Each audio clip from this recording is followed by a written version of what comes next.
Nah, sekarang masalah yang sering dijumpai adalah rembesan. Yang perlu diperhatikan bahwa bendungan urugan itu nggak mungkin kita bisa mencegah tanpa ada rembesan. Rembesan pada bendungan urugan itu hal yang biasa, tetapi tidak boleh terjadi rembesan yang tidak terkendali, yang berlebihan. Rembesan yang berlebihan itu menimbulkan masalah. Jadi rembesan yang berlebihan ya dapat membahayakan bendungan dengan cara kecepatan rembesan yang tinggi lewat bendungan dapat menimbulkan erosi yang progresif atau sangat aktif pada material timbunan yang kemudian menyebabkan runtuhnya bendungan. Rembesan yang berlebihan dapat menyebabkan daerah jenuh pada tubuh bendungan atau tumpuan. Dapat bergerak dalam bentuk longsoran yang besar kemudian menyebabkan runtuhnya bendungan. Itu kalau daerah jenuhnya itu luas. Kemudian di lapangan sering kita menemukan adanya rembesan baru. Itu perlu perhatian. Berarti rembesan yang ada itu berkembang menjadi lebih buruk. Kalau rembesan sudah terjadi nggak berkembang terus saja seperti itu ya mungkin nggak apa-apa. Tapi kalau itu berkembang muncul yang baru, berarti ada proses perkembangan tadi belum dapat. Terus juga kadang kita temukan perubahan terhadap debit yang mencolok, yang tadinya mungkin 0,3 liter sekarang berubah sudah menjadi 1,5 liter. Itu perlu dikaji apa penyebabnya. Atau juga perubahan warna yang tadinya jernih menjadi keruh. Itu pasti ada sesuatu, ada material yang terangkum.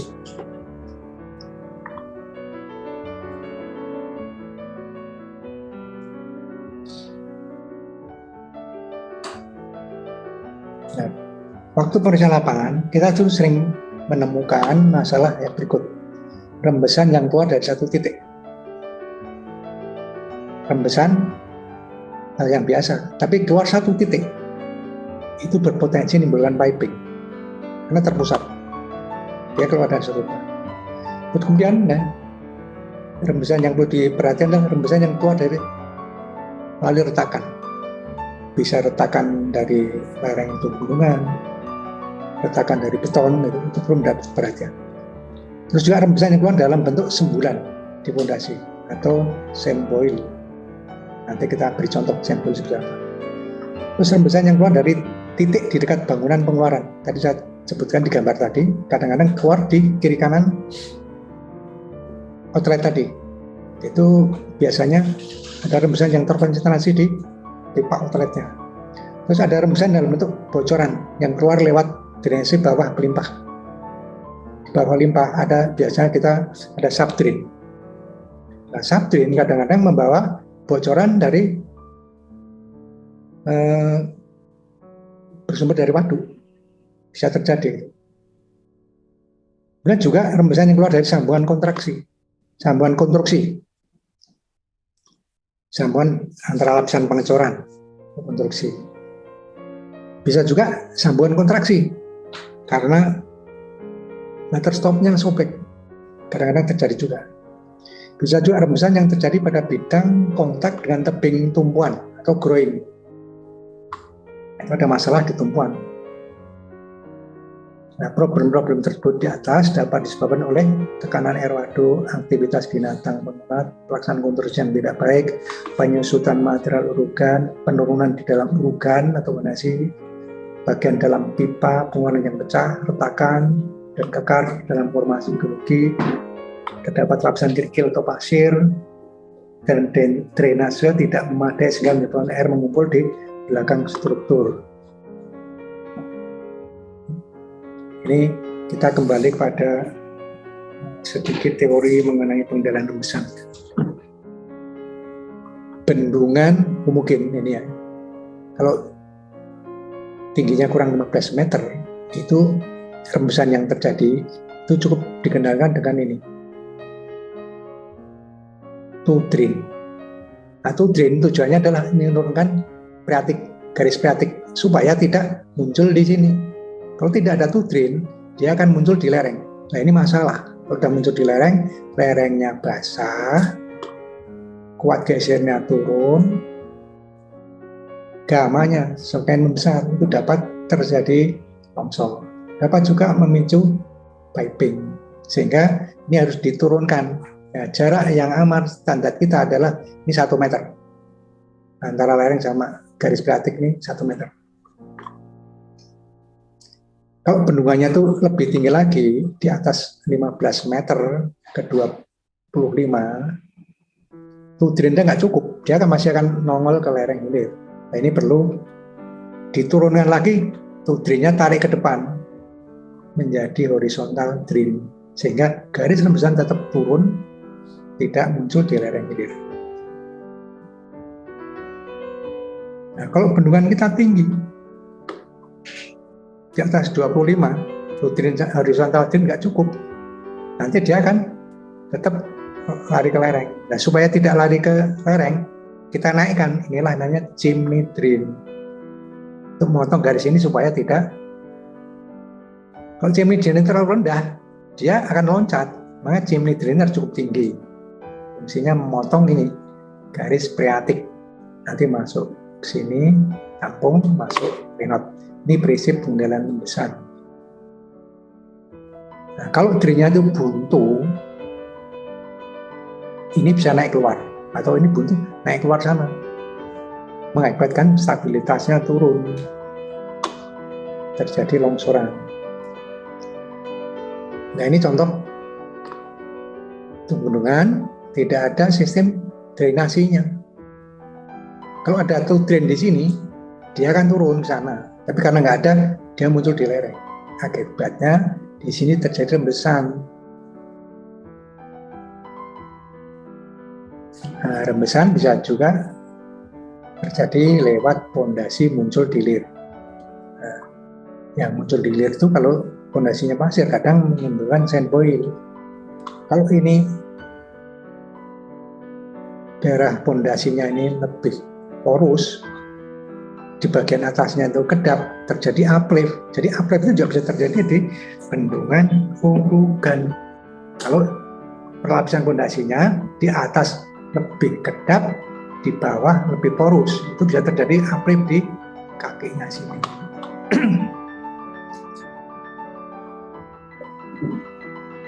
Nah, ini rembesan lewat pondasi yang menyebabkan didih pasir atau sand boil. Kalau dibesarkan, jadi aliran rembesan itu punya kekuatan, punya tekanan ke atas. Kekuatan aliran rembesan itu akan membawa material ke atas, nanti muncul seperti ini, dibesarkan.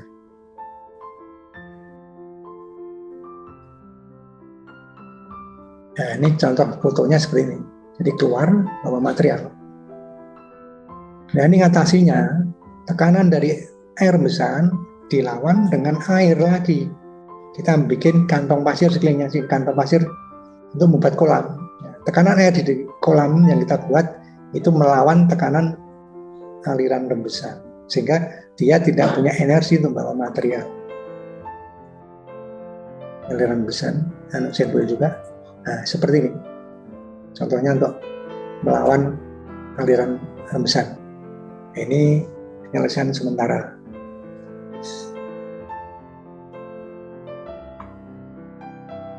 Ini gambaran tingkat-tingkat rembesan yang berbahaya, sand boil yang berbahaya dan tidak. Ini Pak ya, membawa material tapi hanya material permukaan.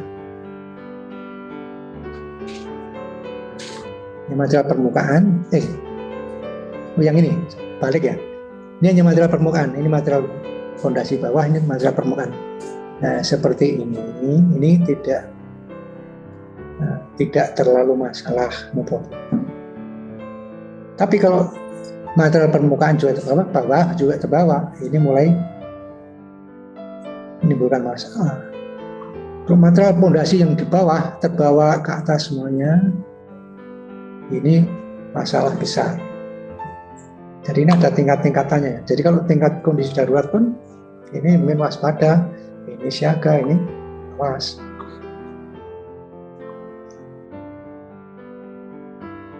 Ini pengendalian rembesan juga dengan menggunakan sumur pelepas tekanan atau disebut relief well. Relief well itu bentuknya yang dimanjakan sumur itu hanya pipa ya, pipa gitu. Di bawahnya sini dikasih filter sehingga air rembesan dia bisa keluar, tekanannya dilepas lewat sini, tapi tidak bawa material karena materialnya dihalangi oleh filter di sini. Yang disebut relief well, sumur pelepas tekanan. Nanti airnya ditampung di kur di sana.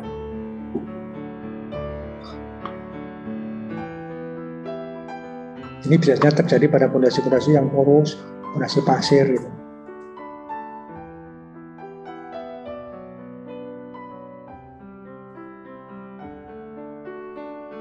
Terus ini memberi gambaran mengenai erosi internal. Kalau kita bangun bendungan, Pak ya, ini materialnya material timbunan tanah, ada retakan, kita biarkan. Nah, rembesan yang di sini itu bisa masuk ke dalam retakan. Dia bawa material.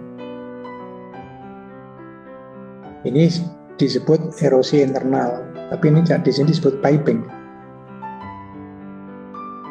Nah, kalau ini tererosi ya, material sini akan terjadi rongga di dalam. Nah, rongga ini kalau longsor ke bawah, ini mengakibatkan timbul singgul.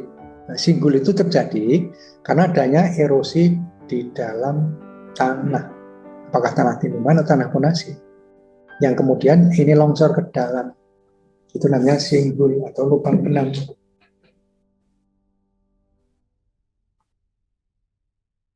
Nah, kalau ini juga sama, ada tubuh bendungan, ya, mungkin tidak ada sistem drainasinya, muncul di lereng. Nah, material yang terbawa satu persatu keluar itu disebut piping. Nah, piping ini kan mengakibatkan membentuk aliran pipa ke hulu. Nanti kalau suatu saat timbunan di atasnya itu nggak kuat, ambrol ke bawah, timbul lubang, itulah singgul. Singgul bisa timbul di lereng hilir, bisa di puncak, bisa di lereng hulu. Apa bedanya singgul dengan depresi, lendutan? Kalau singgul, pinggir-pinggirnya ini tegak, mendekati tegak. Ini membedakan antara singgul dan depresi, amblesan. Kalau amblesan, pinggirnya ini agak landai. Yang beda antara singgul dan amblesan itu. Kemudian juga ini adalah kondit, pipa kondit pengambilan yang ada di dalam timbunan. Ini sering terjadi rembesan yang terkonsentrasi di kondit. Nah, ini keluar di kiri kanan pipa kondit di outletnya sana. Maka tadi saya bilang itu sering timbul masalah di sini. Nah,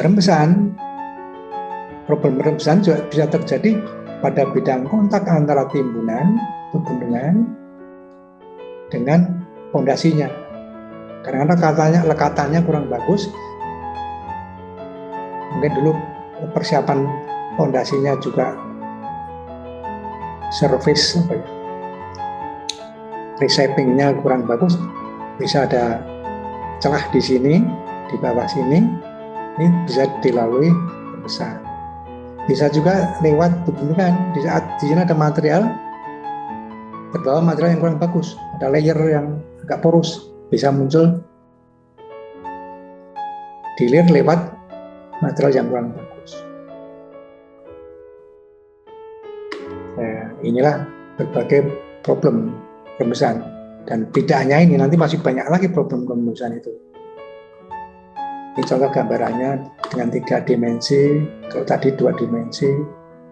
Ini ada waduk, di sini garis priatiknya. Nah, ini sering terjadi konsentrasi rembesan pada permukaan luar dari kondit. Nanti lama-lama berkembang ini terbawa keluar, itu piping namanya. Nah, piping maju-maju lama-lama sampai sini. Ini saya akhirnya Ini terjadi aliran yang besar lewat sini kayak bendungan di Pati. Bendungan apa ya? Ini juga sama sebenarnya. Ini keadaan realnya. Kalau tadi teorinya seperti itu, ini ada pipa, terus tadi ada aliran besar di sekeliling pipa, akhirnya keluar air yang tidak terkendali lewat sekeliling kondet tadi. Ini setelah terjadi airnya surut, dilihat ternyata apa? Di bawah pipa ini nggak padat. Terus dulu dipikir orang bikin kolar, ternyata di pinggir kolar justru ini nggak bisa dipadatkan juga. Ini sekeliling pipa kosong, terjadi erosi internal tadi. Ini setelah airnya surut, ini bolong di kiri kanan pipa yang ditanam di tumbuhan. Ini juga kasus lain sama seperti ini. Makanya tadi Pak ya, desain bendungan terus mengikuti perkembangan ilmu pengetahuan dan teknologi. Orang dulu bangun bendungan ini ternyata banyak kelemahannya. Nah, nanti teknologi yang baru beda lagi supaya ini tidak terjadi. Nah, kita jangan mengulang lagi menggunakan teknologi lama. Kita harus mengikuti teknologi yang baru yang sudah lebih aman. Nanti kita tunjukkan yang baru seperti apa. Ini juga kasus di Amerika. Amerika tuh kayak pengalaman bendungan runtuh juga banyak, sampai sekarang masih banyak. Ini pipa konditnya, ini kolarnya. Ternyata kiri kanan kolar justru pemadatannya tidak bagus, terhalang oleh kolar. Ini juga kasus tadi bendungan Anita, bendungan apa? Nah, setelah selesai, habis kiri kanan bolong. Nah, ini dulu waktu riwayat konstruksinya, ini Anita Dam. Tadi itu Anita Dam. Nah, ini ada pipa kondit keluar ya. Terus ini ada kolar-kolarnya tadi. Ternyata dia nggak bisa dipadatkan malah, mengganggu. Di bawah pipa, sampingnya nggak padat juga. Ini pengalaman berguna bagi orang lain. Kita nggak usah ngikutin. Nah sekarang ini sudah tahu kelemahannya, ada metode yang baru, teknologi baru. Coba lihat. Nggak padat di bawahnya sini. Jadi yang Anita Dam tadi itu dipelajari bagaimana dulu riwayat konstruksinya, desainnya seperti apa. Ternyata ini seperti nanti. Ini juga sama, banyak bendungan yang dengan pipa dipasang di itu bendungan, pasang kondit. Kalau Bapak membaca USBR terbitan tahun 50 sekian, masih menyarankan seperti ini. Tapi sekarang sudah nggak seperti itu. Ini juga sama. Runtuhan bendungan awali dari erosi di kondit. Sama juga.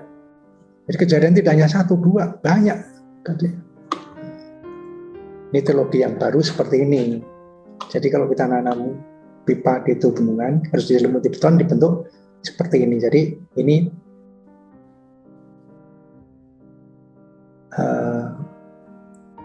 agak tegak miring ke dalam supaya nanti pemadatan bisa ke sini. Juga sama. Kalau tadi bulat, kalau bulat kita nggak bisa memadatkan di sini nih.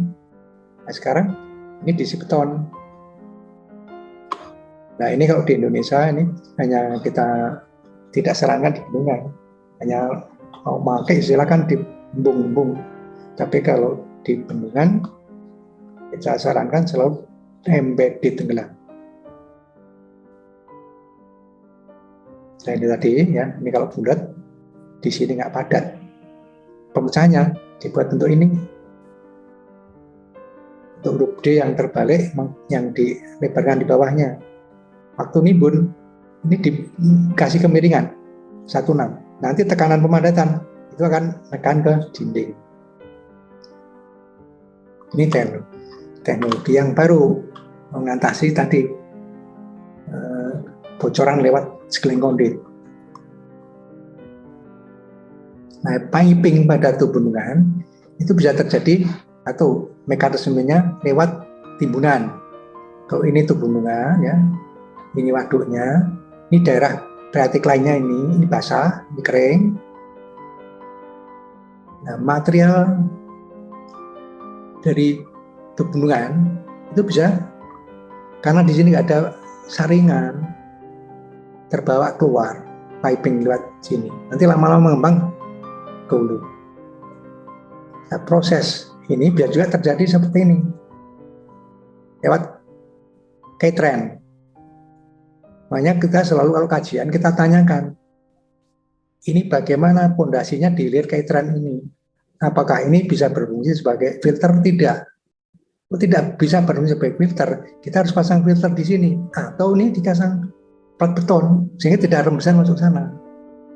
Ini alasannya karena ini jangan sampai rembesan dari tubuh bendungan mengalir mulai K-trend masuk ke hilir, timbulkan piping di sini. Jadi kadang-kadang itu saya minta, ini filternya mana? Kalau nggak pakai filter ya silakan pasang plat beton di sini. Ini karena bisa terjadi seperti ini. Nah, kondisi yang lain bisa juga terjadi lewat pondasi yang porus, muncul di kaki hilir tuh, timbul sandboil tadi. Jadi masalah rembesan itu bermacam-macam. Kita harus paham satu persatu. Nah, ini kasus Teton Dale. Ini ada K-trend juga. K-trend, ini ada growth cap. Erosion by seepage under growth cap. Jadi under growth cap, dia tuh terjadi erosi aliran air gini ya. Jadi ini yang namanya growthing itu ada window-windownya. Jadi jangan dikira kalau growthing itu udah kedap 100%, enggak. Dia tetap ada aliran. Istilahnya teknis disebut sebagai window. Nah, aliran yang keluar ya lewat window ini bisa bawa material dari atasnya, dari ini naik lagi ke atas keluar sana. Lama-lama ini tipis, growth cap ini tipis, nyambung. Nah akhirnya selain nyambung hulu hilir, terjadi keluaran air yang tidak terkendali, akhirnya terjadi failure lewat yang diawali dari under growth cap ini.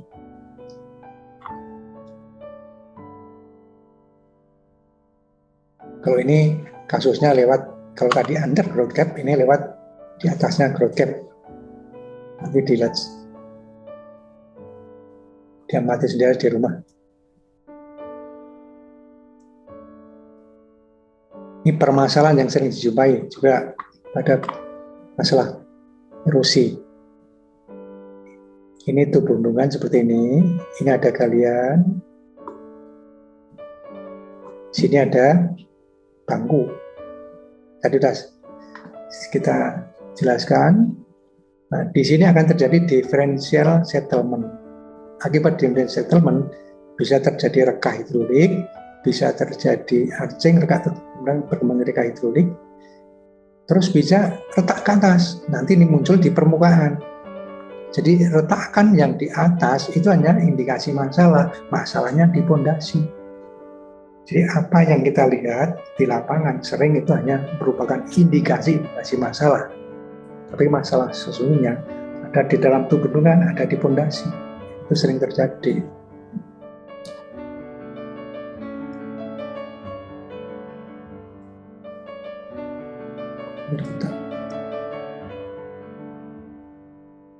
Ini contoh liang binatang. Kalau di kita ya syukur nggak ada, tapi yang ada yuyu. Yuyu itu apa ya? Ketam. Kalau di sana ada beaver atau berang-berang yang bisa membuat lubang nyambung dari hulu ke hilir. Di kita paling kepiting itu. Oh, detail. Ini masalah lain Pak ya. Ini adalah vortex. Jadi kalau ada sinkhole, adanya di dalam waduk, dasar waduk. Nanti kalau dia alirannya itu sudah nyambung ke hilir, akan nampak adanya vortex. Alirannya masuk lewat sinkhole, besar seperti ini. Nah, ini harus segera ditutup. Segera ditutup pakai apa saja silahkan. Yang penting yang ada di situ apa.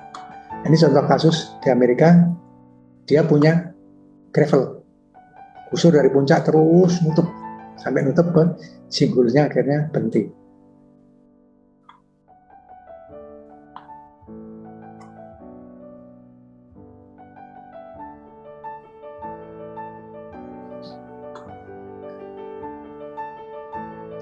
Ya ini dilihat aja nanti di rumah, satu persatu nanti kelamaan. Tadi masalah lereng hilir sebanyak itu. Makanya tadi kalau ada konsultan meriksa pernah besar pada kondisi waduk kosong itu apa yang dicari? Dan kemarin yang di sidang itu seperti itu, belum melakukan penelitian pada kondisi waduk penuh. Masalahnya banyak seperti itu. Dan lereng hulu, di saat kita meriksa lapangan, problem yang sering dijumpai di lereng hulu adalah retak, longsor, rusaknya pelindung lereng hulu. Retak dan longsor dapat merupakan pertanda adanya problem yang serius pada tubuh bendungan. Retak dan longsor. Mengenali adanya retakan tidak mudah. Petugas harus melakukan pemeriksaan dengan cermat terhadap seluruh permukaan lereng hulu dengan berjalan kaki. Retakan mungkin hanya selebar 2-5 cm, namun kedalamannya bisa lebih di atas 50-100 cm. Untuk retak susut biasanya memiliki kedalaman kurang dari 50 cm. Adanya garis atau daerah pergeseran riprap yang memanjang sampai 6 meter lebih sering merupakan pertanda adanya retakan di bawah riprap. Retak dan deformasi dapat menjadi pertanda adanya pergerakan pondasi atau terjadi konsolidasi atau juga erosi di dalam urugan, ketidakstabilan urugan, keruntuhan timbunan atau terjadinya longsoran. Itu bisa diawali dari indikasi adanya retak dan deformasi. Seperti retakan, longsoran atau gelinciran juga tidak mudah dikenali. Penampakannya sering tidak kentara, mungkin hanya berupa penurunan sebesar 60 cm atau tonjolan dari kondisi kemiringan lereng yang normal. Jadi gini Pak ya, retakan di lereng hulu itu sering sulit. Di sana ada riprap. Kadang-kadang nggak ada tumbuhan. Kadang nggak jelas. Demikian juga adanya penurunan, amblesan 60 cm. Kadang 60 cm di lapangan nggak begitu jelas. Di bidang luas nggak begitu jelas. Kalau di bidang sempit kita bisa dengan mudah, tapi di lapangan itu kadang turun 60 cm itu nggak begitu nampak. Kita hanya bisa menemukan kalau kita dengan cermat, dengan berjalan kaki, dengan cermat kita periksa satu persatu.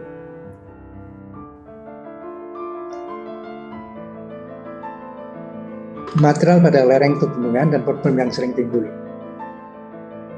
Kalau lerengnya taman pelindung lereng berupa tanah timbunan yang terbuka, aktivitas gelombang ini sangat rentan menimbulkan erosi.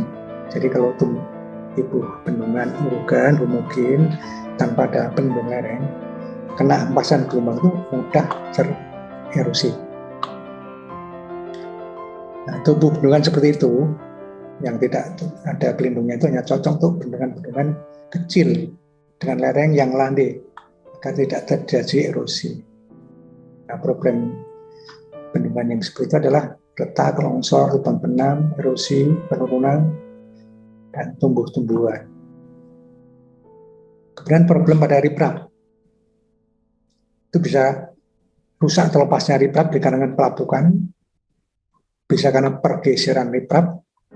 Bergeser itu bisa penyebabnya macam-macam, bisa batunya lapuk, bisa pengisinya lepas, ya bergeser. Nah, problem riprap juga karena terjadi erosi di belakang atau di bawah riprap. Jadi di bawah riprap itu biasanya kita pasang filter kerikil, terus pasir, baru tanah. Kalau filternya tadi kurang bagus, maka akan terjadi erosi pada timbunan di bawah. Problem yang lain, riprap adalah tukang mancing. Tukang mancing sering ngangkat-ngangkat riprap, ya, riprapnya diberantakan. Ini banyak ditemuin. Kayak di Batu Jahe, di bendungan mana lagi ya? Jawa Tengah itu mana, Pak? Gitung juga sama. Ya, itu kalau ya sekarang satu, tapi sekian tahun batu yang dipindahkan akhirnya berantakan, sering terjadi. Terus juga kadang lereng Hulu itu dilindungi dengan soil semen, tanah dicampur dengan semen. Biasanya campuran itu 110. Soil semen, ya tanah dengan pasir 1,5 saja lama-lama juga rusak, apalagi tanah dengan semen campuran 110-an. Itu lama-lama juga rusak. Nah, problem yang sering di sungai di soil semen itu ada retakan. Nah, nanti ini ada contohnya, ada di modul identifikasi definisi material. Nanti di sana contoh soil semen yang rusak. Terus perkerasan aspal. Problemnya adalah kemerusakan mutu pada aspal dan retak karena penurunan. Terus kalau baja, berupa plat baja yang dilas atau sama lain dengan sambungan kontraksi, expand joint. Nah, problemnya di sambungan kurta degradasi sambungan kontak. Baja itu kadang-kadang juga menjadi lapisan kedap air di lereng hulu, seperti bendungan di Dharma. Itu lereng hulunya pakai kedap airnya pakai baja, rockfill terus ditutup baja. Itu bisa mengalami masalah-masalah. Ini contoh riprap yang bagus seperti ini. Jadi ini timbunan, bawahnya ada lapisan filter pasir, fungsinya melindungi material timbunan. Terus ada riprap. Riprap itu campuran antara berbagai ukuran batu, mulai dari cobble, boulder, dan sebagainya. Nah, ini kadang-kadang kalau ukuran riprap ini kurang besar, kurang berat, kena empasan, ombak, dia bisa terbawa, tergeser, akhirnya terbuka. Kalau tidak terbuka, maka menimbulkan erosi pada timbunan. Ini namanya beach, pantai. Ini bentuk pantai namanya. Ini scarp.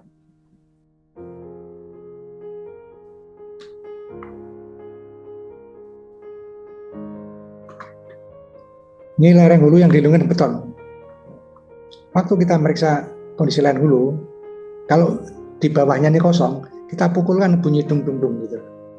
Tapi kalau ini rapat, ya bunyinya nggak nyaring. Tapi kalau kosong bunyi nyaring. Nah, nanti kalau kosong, itu material sudah terbawa oleh empasan ombak, masuk keluar lagi bawa material terus itu. Lama-lama bawa longsor seperti ini. Ini juga riprap dulu. Ini juga material di bawahnya sudah terbawa. Terus riprap beton di riprapnya sendiri kualitasnya juga kurang bagus. Ini juga lereng hulu. Problemnya adalah longsoran.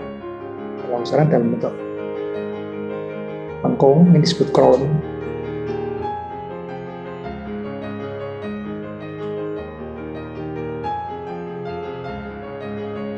Nah, longsoran lereng hulu dapat terjadi karena surut cepat.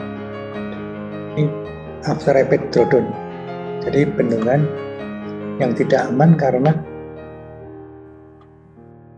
surut cepat. Itu termasuk tadi kalau di pemeriksaan besar tadi kondisinya keamanan kurang, tidak aman terhadap kondisi luar biasa, yaitu surut cepat. Tadi problem yang sering dijumpai di lereng hulu. Sebenarnya masih ada gambar-gambar yang lain, tapi ini kelihatannya tadi tak tuangin karena terlalu banyak. Sekarang problem yang sering dijumpai pada puncak bendungan. Pada puncak bendungan sering dijumpai problem berupa erosi permukaan, paritan, alur erosi, deformasi, dan retakan pada daerah yang luas, cekungan, ketidaklurusan bentuk, retak memanjang, retak melintang, retak susut, pergeseran vertikal, lubang benam, penurunan setempat, dan retakan, alur rembesan, genangan, tanaman liar selain lumut, alur gas roda. Nah, penyebabnya macam-macam. Nah, ini bisa dibaca di rumah saja. Kita lihat contohnya. Retak memanjang. Bahayanya seperti apa? Proses yang pertama, retak itu memanjang. Kalau kita diamkan, retak yang terbuka, tidak kita tutup, ini nanti waktu musim kemarau, dia akan terjadi penguapan di bawah, ada daya kapiler ke atas, di atas menguap, di bawah tersedot. Lama-lama retakan semakin dalam. Semakin dalam, akhirnya mengganggu stabilitas, akhirnya turun seperti ini. Ini kalau retak memanjang yang kita biarkan terbuka. Yang namanya offset tadi ini. Jadi kalau ini ada retakan, ya, retak kiri dan kanan itu beda elevasi, itu offset. Inilah sebesarnya offset adalah ini. Dan retak melintang, bahayanya apa? Retak melintang kalau kita biarkan bisa berkembang makin dalam. Kalau menyentuh air waduk, maka dengan cepat air waduk akan keluar lewat retak melintang dan menimbulkan erosi.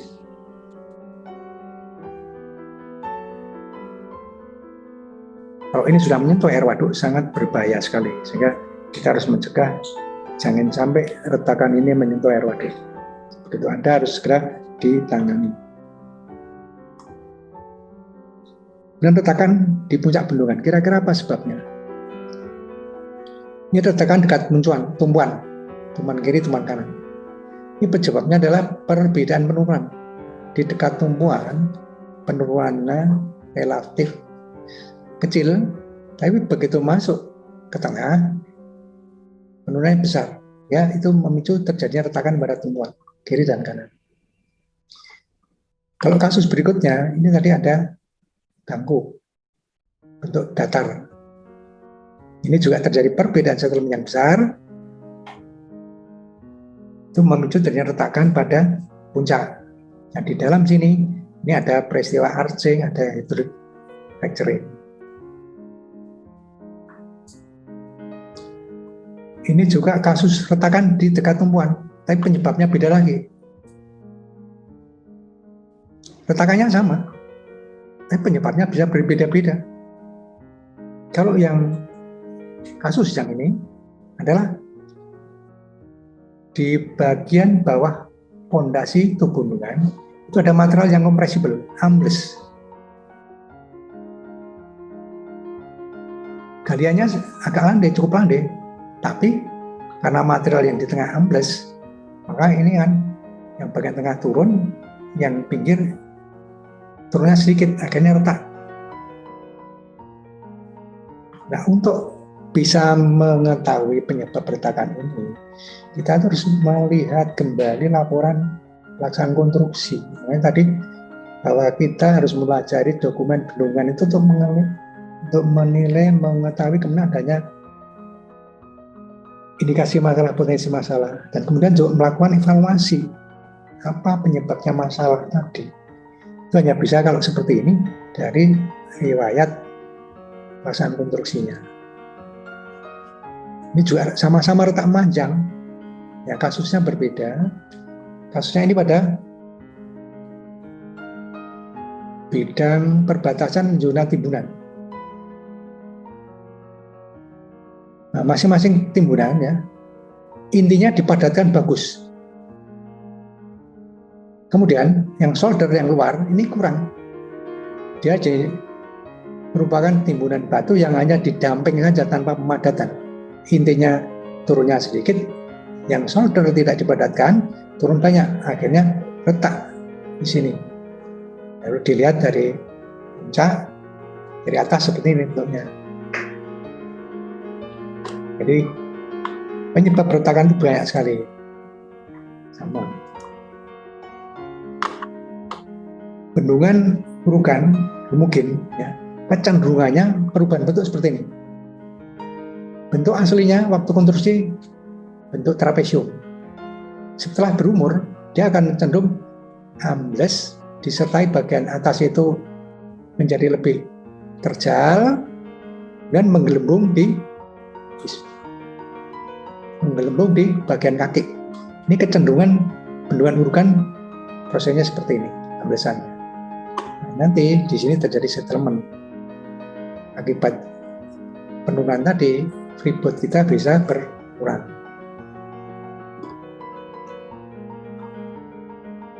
Ini kasus karena peluapan, overtopping. Kapasitas pelimpah tidak cukup, overtopping. Kalau overtoppingnya sebentar dan tidak dalam, tidak tinggi, itu bisa saja bendungannya masih selamat. Tapi kalau di atas 30 cm, itu biasanya menimbulkan erosi yang berat, yang memicu terhadap keruntuhan bendungan. Ini juga pelimpah yang ada di ini tumpuan itu bendungan. Jadi erosi di bawah pelimpah. Ini juga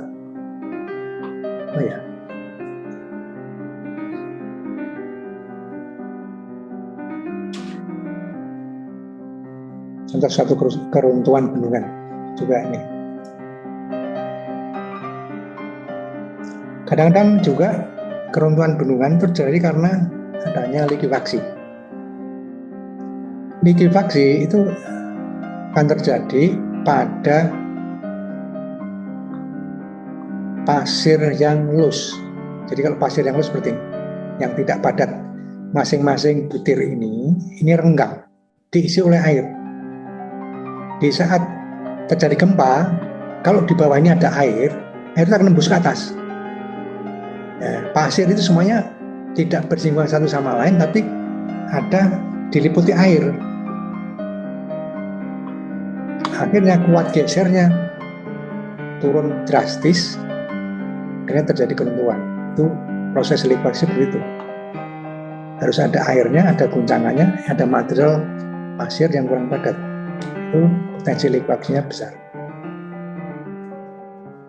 Ini contoh bendungan yang hancur, tidak hanya runtuh, hancur karena likuifaksi. Gempanya sih kecil, hanya 0,15 dan 0,5 G.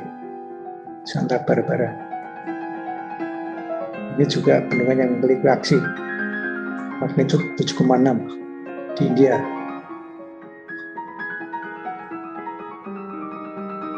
Ini juga bendungan yang mengalami likuifaksi karena ada material ini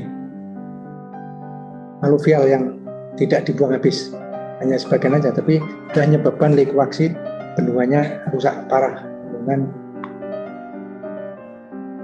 Fatehgarh di India ini juga sama, jadi ada aluvial, ini bendungan lain juga akibat likuifaksi, ini rusak di land hulu. Ini karena ini lapisan yang likuifaksi menerus, ini seluruh bendungannya ambles. Jadi masih kasus-kasus yang terkait sama puncak bendungan banyak. Kasus-kasus yang sering jumpai pada lereng hilir tadi banyak sekali ya. Ada erosi, retak manjang, melintang, longsor, selam longsoran, lubang penambang, pembesaran erosi buruh, aliran drenase besar atau mengecil, kerusakan lereng dan sebagainya. Penyebabnya nanti dibaca aja di rumah. Itu contoh-contohnya aja. Kasus longsoran pada lereng hilir ini diawali tadi pembesaran yang tidak terkendali muncul di lereng hilir. Ini akhirnya menyebabkan kuat gesernya turun, gamanya tambah besar, akhirnya terjadi keruntuhan.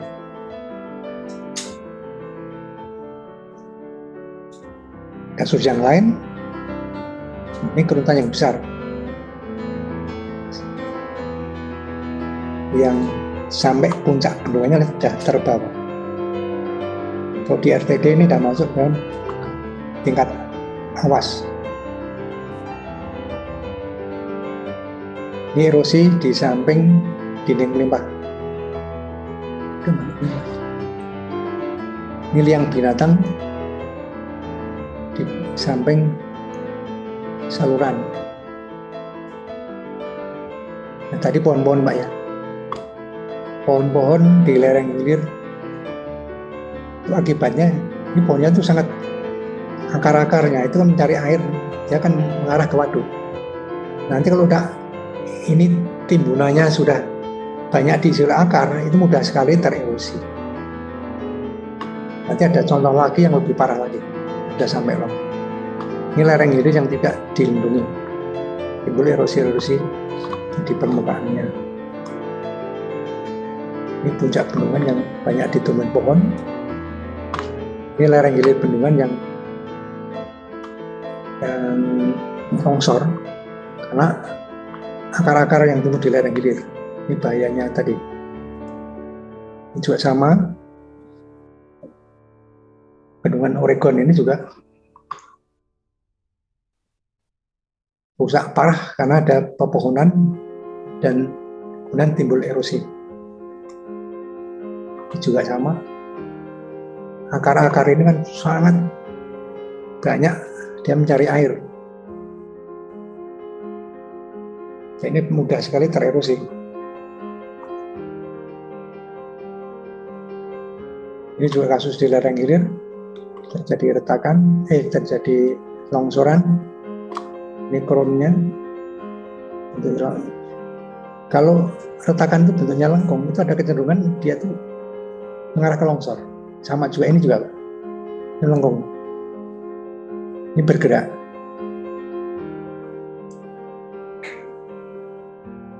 Ini kasus ini kalau digambarkan secara sketsa seperti ini.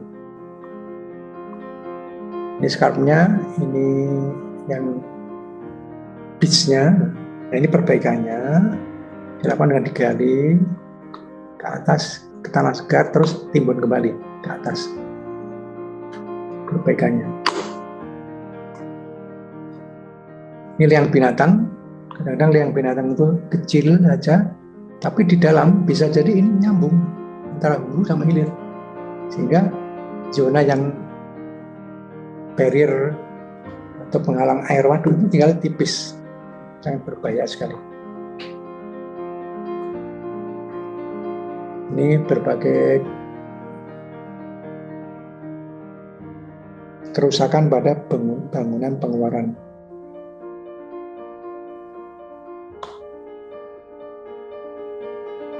Nanti ini dilihat aja di rumah Pak ya. Nah, ini kalau satu-satu waktu kita nggak kejar. Ini sebenarnya lubang intake lah ya. Lubang intake ada saringan, kisi-kisi yang tertutup sampah, kemudian ini nggak kuat, sehingga kisi-kisi sampahnya rusak, redot.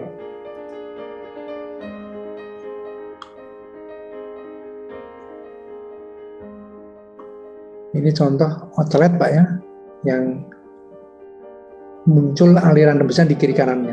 Nah ini perlu dipantau dengan diukur debit rembesannya dengan menggunakan ember dan stopwatch. Ini outlet yang scoring. Nah bagaimana cara perbaikannya?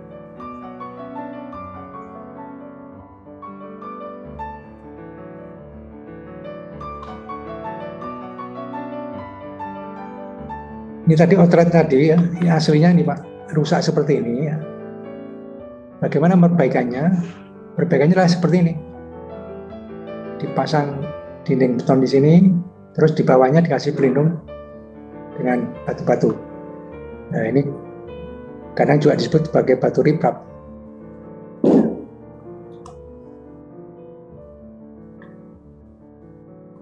Itu tadi problem yang dijumpai di lereng hilir. Sekarang problem yang dijumpai di bangunan pelimpah. Problem yang sering dijumpai antara lain adalah adanya gangguan aliran. Jadi di mulut saluran pengarah itu sering ada tumbuhan, ada sampah, ada batang kayu, ada endapan yang mengganggu aliran. Terus juga problem yang lain adalah erosi pada permukaan pelimpah karena kualitas pekerjaan yang kurang baik, pelimpahnya tidak licin, terjadi erosi pada permukaan bangunan pelimpahnya, terus kemerusutan mutu beton, juga retakan pada linding betonnya. Jadi contohnya aja, ya ini bangunan pelimpah yang ada hambatan aliran. Ya, seperti ini ya, kalau datang banjir besar, kapasitasnya akan turun, ini juga terjadi overtopping. Ini pelimpah yang terjadi scoring di hilirnya, bendungan Situ Patok, zaman dan City Project. Ini bangunan pelimpah juga, Pak. Bangunan pelimpah di hilirnya itu ditumbuhi pohon. Awalnya pohon kecil, membesar lagi, nggak ada perhatian. Hilirnya lagi tumbuh jadi ini. Dan ini bendungannya 1 kilo dari lokasi sini, sekarang udah runtuh. Jadi diperbaiki Situ Gintung. Di Situ Gintung itu seperti kondisinya seperti ini dulunya. Tidak jelas siapa yang mengelola. Ini kerusakan pada beton bangunan pelimpah. Yang di sebelah kiri ini karena abrasi. Yang sebelah kanan karena kavitasi. Hasilnya hanya mirip, tapi prosesnya berbeda. Ini aliran di pelimpah bawa material menggerus pada beton. Kalau sini karena adanya gelembung negatif yang kemudian menarik butiran-butiran jadi beton. Kavitasi. Ya.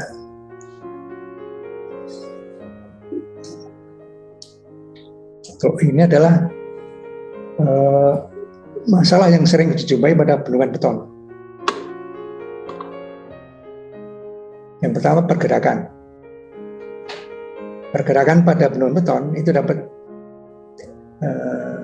diketahui indikasinya dari kelusan parapet atau handrail. Di sana ada pergerakan enggak? Kalau ada pergerakan ya berarti ada indikasi pergerakan. Ada pergerakan bendungan.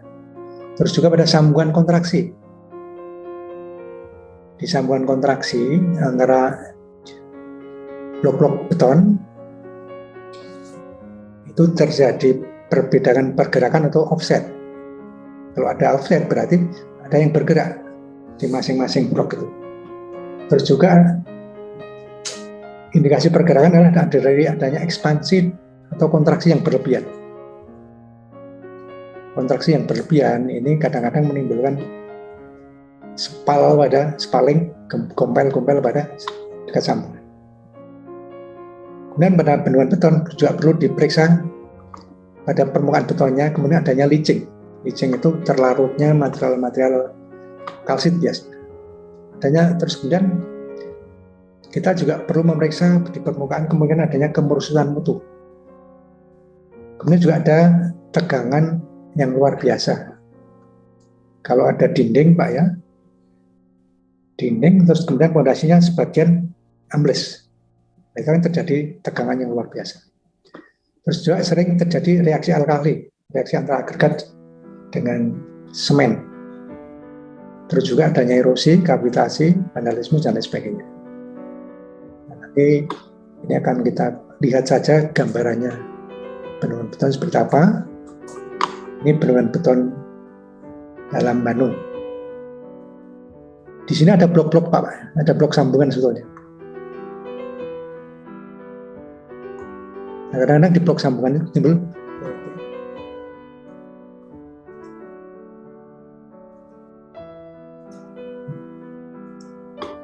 kadang di blok sambungan ya, ini timbul rembesan air. Nah, ini ada air di sini. Sumbernya dari mana kita nggak jelas. Ini bendungan RCC atau bendungan padat kilas, tapi di bagian luar ini dipasang ada lapisan beton konvensional. Bagian pelimpah ini pelimpah, Pak. Bagian pelimpah ini menggunakan beton konvensional, tapi di dalamnya sana ini menggunakan beton padat kilas atau beton RCC. Tadi indikasi pergerakan bisa terjadi karena ada offset antara blok satu dan blok kiri. itu menunjukkan adanya gerakan kalau ada offset. Ini bendungan Karib B, itu adanya di hilir bendungan tadi, Balambangi. Ini tadi menggunakan beton RCC, ini menggunakan beton LCVC, Low Cement Content Conventional Concrete, LCVC. Jadi beton biasa, tapi semen sedikit, kita bisa sebut beton kurus. Ini kalau kondisinya masih bagus, belum nampak tadi tanda-tanda pergerakan. Ini bendungan beton Sipan Siapuras. Tadi saya bicara mengenai galeri. Di dalam bendungan ini, di dalamnya sana, itu ada galeri. Ini galerinya. Nah, di dalam galeri, ini ada drain hole yang banyak nih. Jarak 3 meter atau 4 meternya ada terus panjang sana. Nah, di drain hole ada namanya Bourdon Gate, manometer. Terus ini ada keran. Pada kondisi normal, ini drain hole terbuka. Fungsinya untuk melepas uplift. Nanti untuk mengukur berapa tekanan uplift, ini kerannya ditutup, kemudian tekanan alirannya kan membran yang ada di manometer. Ini akan terbaca uplift-nya berapa di sini.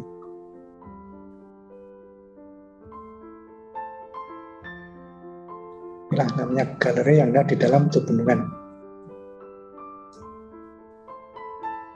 Ya, masalah yang sering jumpai tadi sudah kita jelaskan di atas. Kalau saya skematis seperti ini, tadi sudah dibahas ini.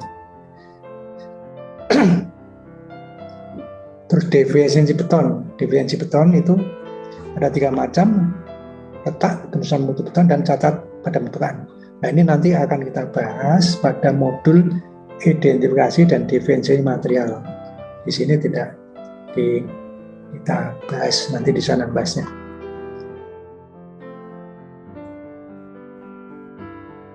Kemudian juga pemeriksaan lapangan, itu perlu memeriksa bukit tumpuan dan pondasi. Nah, daerah-daerah yang kritis pada tumpuan dan pondasi biasanya tertutup, tidak dapat diperiksa secara langsung. Untuk itu pemeriksaan akan sangat banyak, bergantung pada kajian atas catatan dan dokumen-dokumen selama tahap persiapan desain.